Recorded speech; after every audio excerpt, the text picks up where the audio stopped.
Court end-to-end encryption option కఠినతరం చేస్తే భారతదేశంలో మా సేవలను రద్దు చేసుకుంటామని వాట్సాప్ సంస్థ కీలక వ్యాఖ్యలు చేసింది.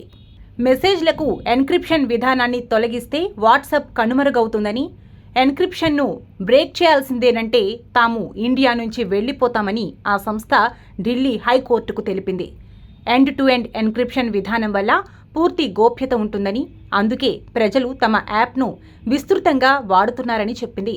వాట్సాప్లో మెసేజ్లను మొదట ఎవరు సృష్టించారన్నది తెలిసేలా ఎన్క్రిప్షన్ విధానాన్ని బ్రేక్ చేయాలని చెప్పడం సరికాదని పేర్కొంది. ఇన్ఫర్మేషన్ టెక్నాలజీ రూల్స్ 2021లోని రూల్ నెంబర్ 4(2)ను సవాల్ చేస్తూ వాట్సాప్, దాని మాతృ సంస్థ ఫేస్బుక్, మెటా వేసిన కేసును గురువారం ఢిల్లీ హైకోర్టు తాత్కాలిక chief justice Manmohan, justice Manmeet Pritam Singh అరోరాతో కూడిన బెంచ్ విచారించింది.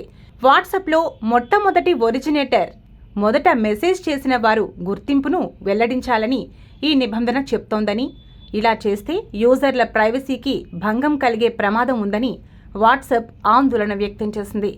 ఆ సంస్థ తరపున అడ్వకేట్ తేజస్ కరియా వాదనలు వినిపించారు.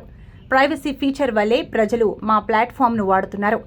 ఈ ఫీచర్ వల్ల మెసేజ్లు ఎండ్-టు-ఎండ్ ఎన్క్రిప్ట్ అవుతాయి. అనగా మెసేజ్లో ఏముందో పంపే వ్యక్తికి, స్వీకరించే వ్యక్తికి తప్ప మూడో వ్యక్తికి తెలియకుండా ఒక కోడ్ భాషలోకి మారుతాయి.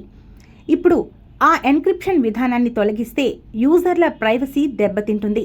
అలా చేయాల్సి వస్తే దేశంలో వాట్సాప్ సేవలు అందించబోము అని స్పష్టం చేశారు.